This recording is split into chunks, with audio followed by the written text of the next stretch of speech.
It's called "We Need to Know We're Not Alone, Especially When We're Hurting," which is a quote from a book that talks about 87 different emotions that people might need help explaining or like understanding. So each one has like a different emotion it really focuses on. This one is about longing, this one's about loneliness, this one's about grief, and this one's about enragement. The composition of the canvases is based off this altarpiece. A lot of altarpieces actually would have followed this composition to surround that person as they were like passing or very sick or as like a form of comfort.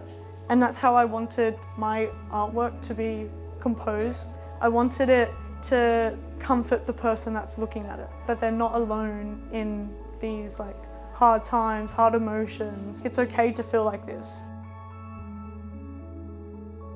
So loneliness, I chose like kind of like a dusky kind of color scheme. The time of day, dusk, is when most people feel very alone. That I wanted to try to show that in the color scheme, that she's just very isolated by like showing the cools of her dress and showing dusk outside and the city in the distance. Like I just wanted it to feel like she was isolated from everyone else. The black and longing. In Renaissance art, a lot of black dresses and all that were symbolizing like that loss of someone. I wanted to show that through that black cloth falling off and the crows in the background of anguish. It actually, I got the inspiration from the famous artwork Anguish, where it's like a mother lamb is crying over her baby lamb that's passed and a bunch of crows are surrounding her. And so I wanted to try incorporate those crows because crows also do mean like death. She's in the water because it's like a reference to Ophelia. She drowns in grief and madness, like she's just driven to madness. I wanted to show that through the water. With my artworks, right, I have like an idea of like the emotion I've been wanting to show with it, but I feel like it's however the person, when they see it, feel.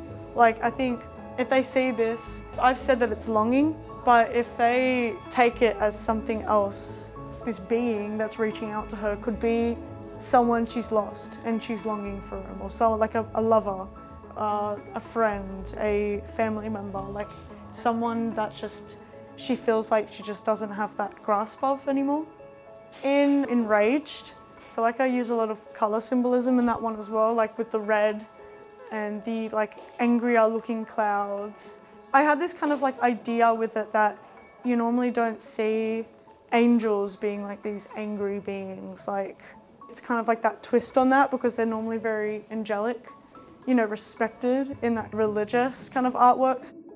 I've got like some symbolism of flowers as well. Petunias normally mean, like in flower language, it's something that you gift to someone if you're angry at them. And then the sword through the heart also means in Renaissance art, vengeance and revenge.